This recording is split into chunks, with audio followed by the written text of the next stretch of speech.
La tenue de cette conférence se veut, sur le plan institutionnel, la matérialisation de la vision du chef de l'État d'imprimer une nouvelle dimension à l'action diplomatique haïtienne pour en faire un outil au service du développement du pays.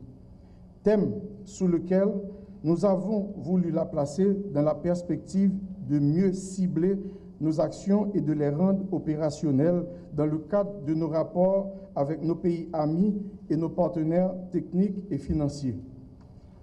C'est dans cette nouvelle dynamique que s'inscrivent et s'articulent les différentes thématiques qui constituent aujourd'hui la quintessence d'une diplomatie placée au cœur de la défense des intérêts de notre pays, tant au niveau bilatéral qu'au niveau des agences multinationales.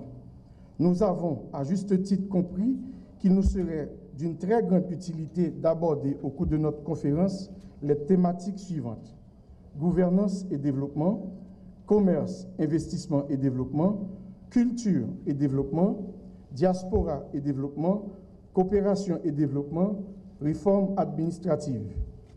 Des thématiques qui seront développées aussi bien par nos ambassadeurs, chefs de mission diplomatiques, des cadres des services centraux du ministère des Affaires étrangères, en fonction de leur expérience acquise sur le terrain, que par des personnalités publiques ou privées évoluant dans d'autres secteurs d'activité reconnus pour leur expertise dans leur domaine d'activité, capables de dresser un tableau offrant les opportunités offertes par notre pays. Je les en remercie vivement. Notre rencontre nous offrira certes l'occasion de mener une réflexion collective sur la diplomatie haïtienne. Elle nous permettra également de mieux aiguiller nos actions quant aux nouvelles orientations à donner à notre diplomatie conformément aux instructions du chef de l'État. Mesdames, Messieurs les chefs de mission diplomatiques, je voudrais vous présenter mes plus vives félicitations pour l'intérêt que vous avez manifesté pour la réussite de notre 3e conférence et vous exprimer ma sincère gratitude pour votre collaboration. J'ai le privilège de connaître personnellement beaucoup d'entre vous et ma courte expérience à la tête du ministère des Affaires étrangères m'a déjà donné l'opportunité de dialoguer en maintes occasions avec les uns et les autres. Plus d'un sont des amis personnels. Je connais donc l'engagement, le dévouement, la loyauté avec lesquels vous vous consacrez à l'accomplissement de la mission et des tâches qui vous sont confiées et à assurer le suivi adéquat des instructions spécifiques qui vous sont transmises opportunément. La présente conférence n'a donc pas pour objectif de vous apprendre votre métier, mais de vous donner de nouvelles orientations en fonction des exigences de la conjoncture et dans la perspective de l'adaptation et de la dynamisation de la diplomatie haïtienne afin de rendre beaucoup plus performante et plus apte à contribuer au développement du pays. Elle vise aussi à mettre à votre disposition de nouvelles informations et à vous offrir l'occasion, en tant que membre de même corps, de partager vos expériences les uns avec les autres. En effet, le partage d'expériences ou de bonnes leçons apprises sont d'une très grande utilité, car il permet d'économiser du temps, de l'énergie et des ressources en permettant, moyennant l'adaptation aux circonstances de l'environnement où se déroule l'action, d'éviter les fâcheuses erreurs et l'échec de l'initiative entreprise. Et c'est pourquoi je vous exhorte à tirer le meilleur profit de la conférence, d'autant que le ministère sera tout à fait à l'écoute de vos suggestions orientées vers des solutions aux problèmes et difficultés rencontrés, ainsi que vers les innovations à apporter afin d'améliorer à tous les points de vue la performance de la diplomatie haïtienne et de renforcer sa contribution au développement intégral du pays. L'objet de ce forum, pour moi, c'est de vous armer afin de pouvoir mieux expliquer à nos partenaires étrangers la situation qui est celle du pays depuis la publication des résultats des élections de 2015. Je vous convie à faire avec moi un exercice de réflexion et d'analyse sur la situation qui prévaut actuellement au pays au quadruple point de vue politique, économique, social et environnemental.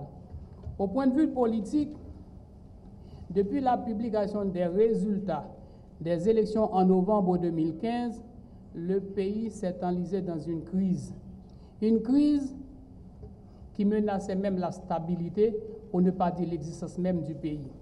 C'est à la recherche de solutions à cette crise que, président du Sénat à l'époque, je me suis engagé avec le président de la Chambre des députés et l'ancien président Michel Martelly à trouver une solution haïtienne à cette crise.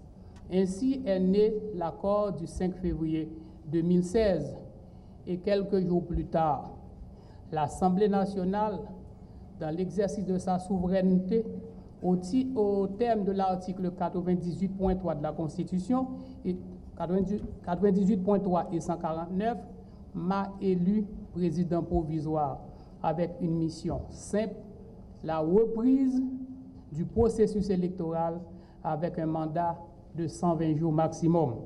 Il revenait aussi, tenant compte, au moment des négociations, on était convaincus aussi que des circonstances indépendantes de notre volonté auraient pu nous empêcher d'atteindre cet objectif dans les 120 jours calendaires prévus. Et l'article 7 du dit accord avait clairement dit, le cas échéant, il revenait à l'Assemblée nationale de prendre les dispositions qui s'imposent. Merci, messieurs, dames.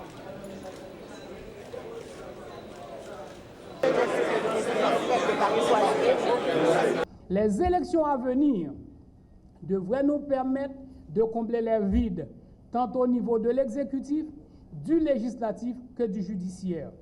Et ces élections concernent la reprise du premier tour des présidentielles, comme décidé par le Conseil électoral, en stricte application des recommandations de la Commission d'évaluation et de vérification électorale.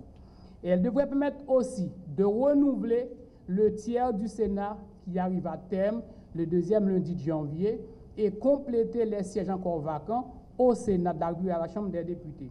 Deuxièmement, ces élections doivent nous permettre de renouveler les 575 organes des collectivités territoriales qui, depuis plus de 10 ans, fonctionnent sans autorité élue, sans légitimité constitutionnelle.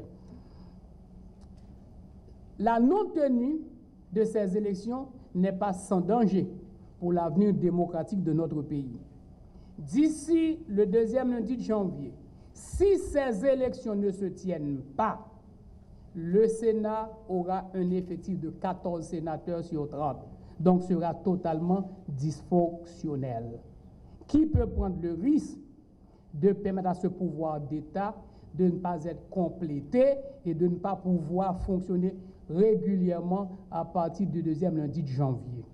Nous avons aujourd'hui identifié les sources devant nous permettre d'avoir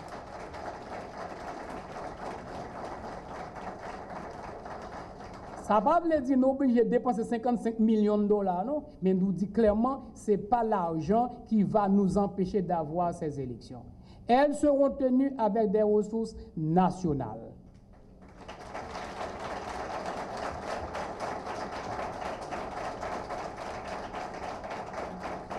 Le dernier acte, le peuple a été convoqué en ces comices.